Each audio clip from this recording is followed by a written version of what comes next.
Mesdames et messieurs, bonsoir et merci de nous rejoindre sur IK TV à l'heure du journal. À la une de l'actualité, la cérémonie de clôture des premières journées scientifiques des sciences de la santé du Togo, couplée aux 4e journées scientifiques de la faculté des sciences de la santé de l'université de Kara. Toutes les images dans un instant. Direction Palais des Congrès de Kara où s'est tenue vendredi dernier la cérémonie de clôture des premières journées scientifiques des sciences de la santé du Togo. Cette activité a été présidée par la présidente de l'université de Kara, professeur Prenam Huzo Muzo. Les détails dans ce élément signé Juliette Awaté et l'ensemble de nos repères d'images. Démarrées le 25 mars, les premières journées scientifiques des sciences de la santé du Togo, couplées aux 4e journées scientifiques de la faculté des sciences de la santé de l'université de Kara, ont pris fin le 27 mars 2026. Le mot de clôture de cette messe scientifique a été prononcé par la présidente de l'université de Kara, professeur Prenam Huzo Muzo. C'était en présence d'éminentes personnalités hospitalo-sanitaires venues des 4 coins du monde. Les présentes journées des sciences de la santé du Togo qui s'achève aujourd'hui a été un véritable moment d'échange où l'ensemble des acteurs du système de santé, bien que complémentaires dans l'exécution de leurs tâches quotidiennes, ont pu conjuguer leur intelligence pour la promotion de l'accès universel aux soins. Ainsi, pendant 3 jours d'intenses activités, 302 participants ont animé 25 conférences, 2 tables rondes, 9 ateliers, 6 plateaux télévisés animés par la télévision web de l'université de Kara, UKTV, ainsi que 155 communications, dont 107 orales et 48 affichées. Le président du comité d'organisation, professeur Boumé Misoki Azanledji, s'est réjoui de la densité des travaux. Le doyen par intérim de la faculté des sciences de la santé, ainsi que les participants, se félicitent de l'aboutissement des travaux de cette messe scientifique. Ça a été très enrichissante. On a eu de grandes publications de divers chercheurs, même des pays voisins qui ont été présents ici. Ça a été très enrichissant sur le plan scientifique et également sur le plan médical, puisque les nouvelles innovations ont été partagées et cela serait mis en pratique pour améliorer le vécu quotidien de nos patients. Alors, beaucoup de recommandations ont été retenues au terme de ces journées. La recherche en santé dans notre pays doit être intensifiée. Il faudra également que nous recherchions les financements afin d'améliorer ces recherches. Et enfin, il va falloir que nous soyons capables de mettre au service de la communauté les conclusions de nos recherches, les résultats de nos recherches. En d'autres termes, il s'agit de pouvoir concilier la recherche à l'application dans la vie courante du Togolais. Les participants se sont séparés avec l'espoir de se retrouver dans les années à venir pour les 2e journées scientifiques des sciences de la santé du Togo. Retour au campus Nord à présent. La présidente de l'université de Kara a procédé au lancement officiel du projet Streaming le 26 mars dernier, un programme international dédié à la transformation agroalimentaire. Joyce Bikeoun, Hugo Koba et Raoul Mozo pour plus de précisions. L'Université de Kara a lancé le 26 mars 2026 un programme d'envergure internationale dédié à la transformation des échanges agroalimentaires. Sous les auspices de la présidente de l'institution, professeur Prenam Huzo Muzo, cette cérémonie a réuni autorités administratives, producteurs, entrepreneurs et étudiants, témoignant d'une mobilisation importante autour de ce projet stratégique. Dans son allocution, la présidente a souligné l'importance du streaming comme un outil de renforcement des partenariats et d'innovation entre l'Afrique et l'Europe au service du développement. Je suis honorée de procéder ce jour à l'ouverture officielle du lancement du projet Streaming, un projet stratégique qui s'inscrit pleinement dans la vision de transformation structurelle portée par le gouvernement. Depuis quelques années, en effet, notre pays s'est engagé résolument dans une dynamique de modernisation de son économie avec une priorité qui est celle de faire de l'agriculture un moteur de croissance, de création d'emplois et de souveraineté alimentaire.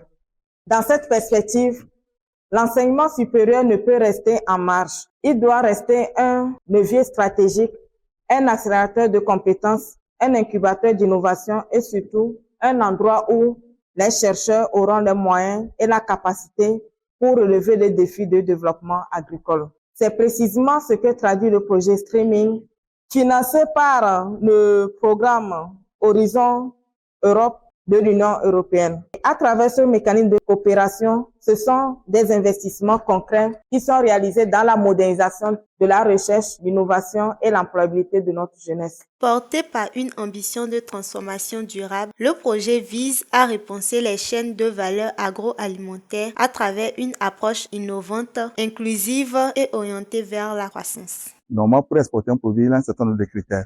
Et nous avons constaté qu'au Togo, beaucoup de nos cargaisons sont renvoyées par rapport à nos respects de ces critères-là. Donc, ce projet est arrivé à point nommé pour voir dans quelle mesure nous pouvons recenser les problèmes qui s'opposent à nos produits et quels sont les travaux de recherche que nous pouvons mener pour réduire ce manque ou bien ce gap dans l'exportation des produits agricoles. Donc, essentiellement, il faut regrouper ceux qui sont dans le domaine des producteurs, des agriculteurs, des anciens chercheurs, pour voir qu'est-ce que nous avons déjà comme résultat pour aider, qu'est-ce qu'il reste à faire et quels sont les moyens pour y arriver. Au cœur du projet Streaming, la cartographie des innovations agricoles et l'intégration des nouvelles technologies apparaissent comme des leviers essentiels pour améliorer la compétitivité des producteurs et faciliter les échanges commerciaux. Financé par le programme Horizon Europe, ce projet entend également lever les obstacles qui freinent les échanges entre les deux continents tout en renforçant la résilience des systèmes agroalimentaires. En marge du lancement, des ateliers techniques ont permis aux acteurs locaux d'échanger directement avec les porteurs du projet et de mieux s'approprier ses objectifs. Au-delà du cadre académique, Streaming se positionne comme un véritable outil de développement territorial, créant un pont entre recherche, innovation et besoins du terrain. Autre actualité, les responsables des structures de recherche de l'Université de Kara se sont réunis hier pour une séance d'échange. Objectif, revoir et adapter les textes encadrant ces unités de recherche aux réalités de l'institution. Le compte rendu avec Yves Laounon, Modeste Dawat. Dans une dynamique de modernisation de sa recherche, l'Université de Kara a réuni ce 2 avril 2026 au campus sud les responsables de ces structures de recherche pour un atelier de révision des textes encadrant leur création et leur accréditation. Sous la coupole de la direction de la recherche et de l'innovation, cette rencontre vise à adapter le cadre réglementaire aux nouvelles réalités de l'institution en pleine mutation. Alors, nous avons des textes de 2017 et le texte modifié de 2021 qui organise la recherche. Mais ces textes sont devenus pratiquement désuets parce qu'il y a beaucoup de choses qui ont changé.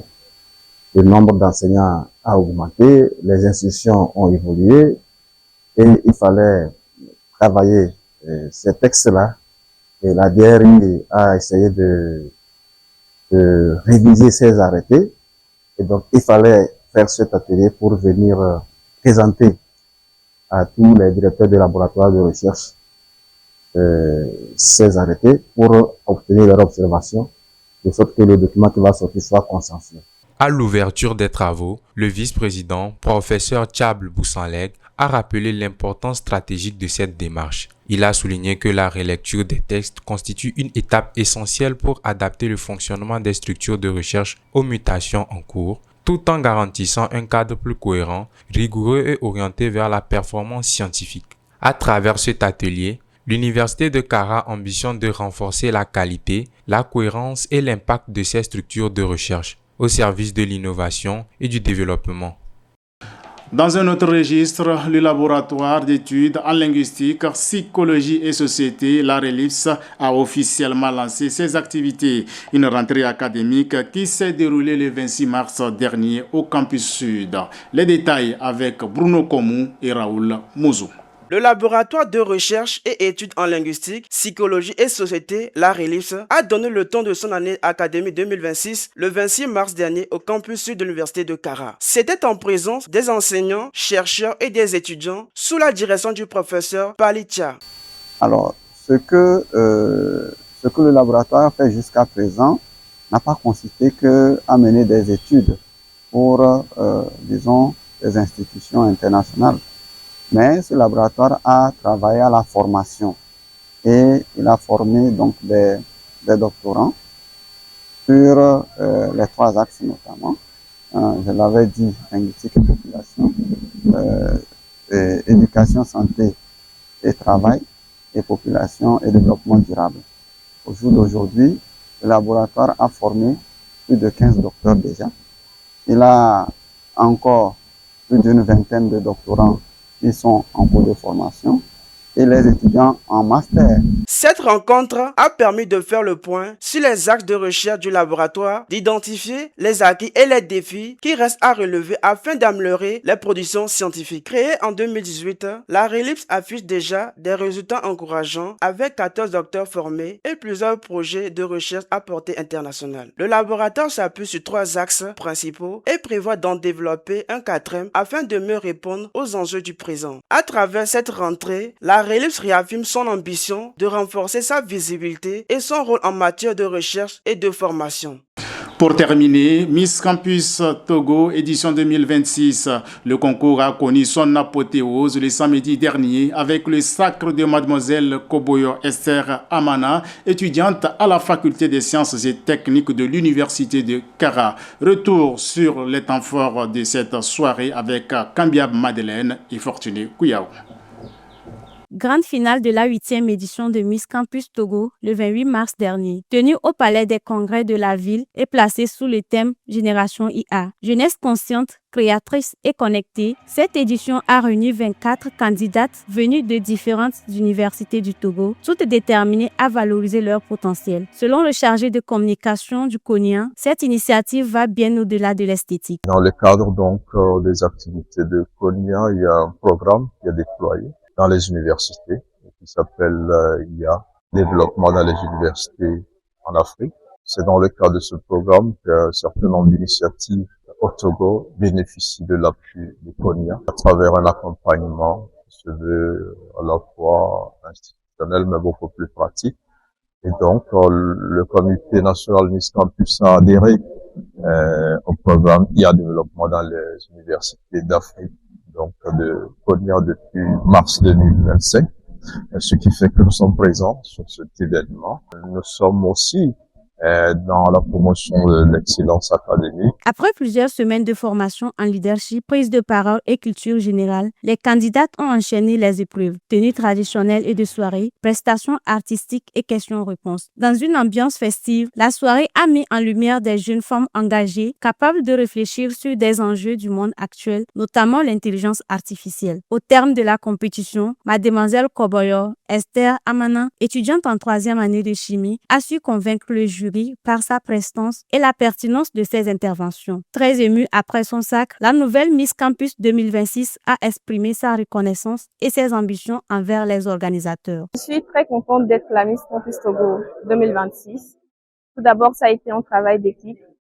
Ensuite, il a fallu une gagnante et j'ai été sélectionnée comme la Miss Campus Togo 2026. Et je remercie au passage mes coachs qui nous ont encadrés depuis le début de cette aventure. Je leur dis un sincère merci. Je dis merci à la présidente de l'université de Kara qui nous a soutenus jusqu'ici. Je dis un sincère merci aux partenaires. À ses côtés, mesdemoiselles Amenikou, Ayoko, Gloria et Pauline Pignan complètent le podium, saluées pour leur performance tout aussi remarquable. Pour le comité d'organisation, cette réussite est le fruit d'un travail collectif et d'une vision claire. Cette année, nous avons choisi pour thème Génération IA, une jeunesse consciente, créatrice et connectée. Vise à accompagner les jeunes dans l'utilisation de l'intelligence artificielle de façon responsable et de façon bénéfique. Les résultats étaient satisfaisants, le jury a fait un très bon travail, le public était satisfait et nous aussi, nous étions très satisfaits. Je voudrais, par la même occasion, remercier Madame la Présidente de l'Université de Kara qui a bien voulu recevoir les candidats de cette année pour leur parler de son parcours très enrichissant et qui a bien voulu leur prodiguer de bons conseils pour leur avenir. Puisqu'il n'y a jamais de 809, nous vous donnons rendez-vous l'année prochaine pour la 9e édition de Miss Campus Togo. Au-delà de la compétition, Miss Campus s'affirme comme une plateforme de promotion du leadership féminin et de valorisation des compétences des étudiantes.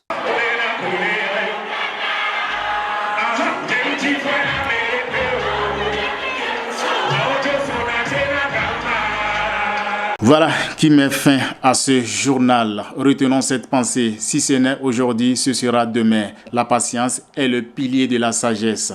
Merci de votre fidélité. Excellente soirée à tous et à très bientôt sur IK TV. Bonsoir.